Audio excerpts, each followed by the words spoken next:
प्रीतम सिंह का सचिवालय कूच सरकार के खिलाफ प्रदर्शन था या फिर इस प्रदर्शन के बहाने वो अपनी ही पार्टी को अपने कद का एहसास कराना चाहते थे?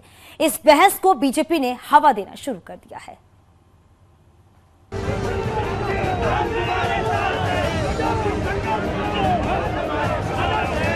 प्रीतम सिंह ने हफ्ते भर पहले जब 21 नवंबर को सचिवालय कूच का ऐलान किया था, तब भी ये इस बात को स्पष्ट नहीं कर पाए थे कि ये कांग्रेस का कूच है या फिर प्रीतम सिंह का ऐलान।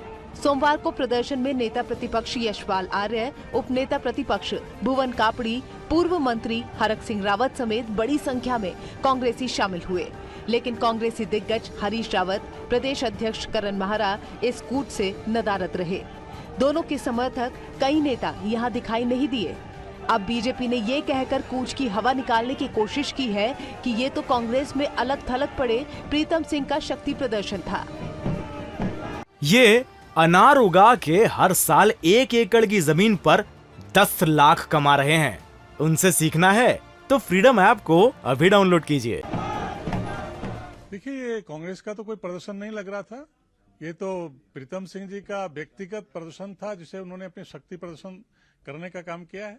क्योंकि कांग्रेस में उनकी शक्ति नहीं दिखाई दे रही है, उनको पूछा नहीं जा रहा है, तो उन्होंने अपनी ताकत को दिखाने के लिए, अपनी प्रेजेंस को शो करने के लिए शक्ति प्रदर्शन किया है।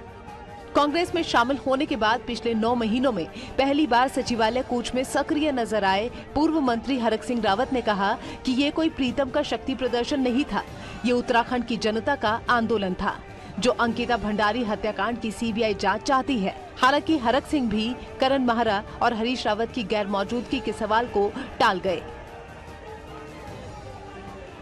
सिंह का नहीं है शक्ति प्रदर्शन, यह शक्ति प्रदर्शन उत्तराखंड की जनता का है, उत्तराखंड की जनता की आवाज है। यह अंकिता हत्याकांड के हत्यारों के खिलाफ उत्तराखंड की जनता का शक्ति प्रदर्शन है। युवा ये शक्ति प्रदर्शन किरण नेगी को न्याय दिलाने का शक्ति प्रदर्शन है। बहरहाल प्रीतम सिंह का ये प्रदर्शन भले ही सरकार के खिलाफ रहा हो, लेकिन इससे कांग्रेस की गुटिया राजनीति की तस्वीर और साफ जरूर हो गई है। जब करण माहरा ने भारत जोड़ो यात्रा के स्टेट एडिशन की शुरुआत की, तब ना प्रीतम शामिल हुए और ना ही हरीश रावत। देहरादून से न्यूज़ 18 के लिए सुनील नवप्रभात की रिपोर्ट।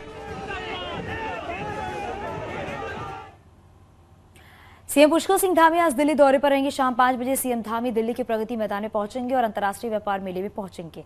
सीएम धामी उत्तराखंड दिवस समारोह की सांस्कृतिक संध्या में भी शामिल होंगे।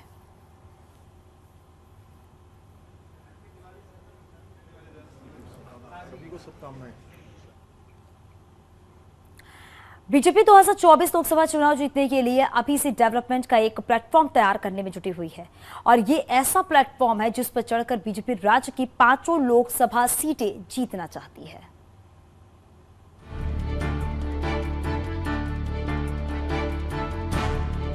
– 2024 लोकसभा चुनाव भले ही दूर हो, लेकिन बीजेपी अभी से इसकी तैयारी में जुट गई है। बीजेपी राज्य के 13 जिलों में 13 ऐसे बड़े काम करने की योजना बना रही है जिन्हें लोकसभा चुनाव के वक्त गिनाया जा सके। इन 13 मेगा प्रोजेक्ट्स की ब्रांडिंग कर बीजेपी एक बार फिर राज्य की 5 लोकसभा सीटों को अपने खाते में डालना चाहती है।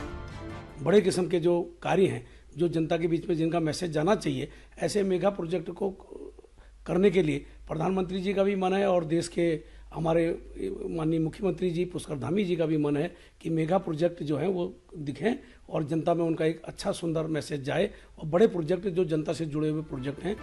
बीजेपी सरकार बकायदा इन 13 मेगा प्रोजेक्ट्स को तय करने के लिए कवायद की शुरुआत कर चुकी है। हालांकि कांग्रेस को बीजेपी संगठन और सरकार की ये रणनीति महज चुनावी नजर आ रही है। बीजेपी सिर्फ दिखावे का काम करती है और एक इवेंट मैनेजमेंट कंपनी के तौर पर काम करती है। बीजेपी 13 ऐसे काम करना चाहती है जिसका बड़े स्तर पर जनता को फायदा मिले, जिसमें बड़े अस्पताल से लेकर चौड़ी सड़कें और सिटी पार्क जैसे प्रोजेक्ट्स शामिल किए जा सकते हैं। सरकार ने इन प्रोजेक्ट्स को फाइनल करने के लिए सभी डीएम को 1 महीने तक का वक्त दिया है ताकि बड़े प्रोजेक्ट्स को जरूरत पड़ने पर केंद्र से मंजूरी दिलाई जा सके। हल्द्वानी से न्यूज़ 18 के लिए शैलेंद्र नेगी की रिपोर्ट।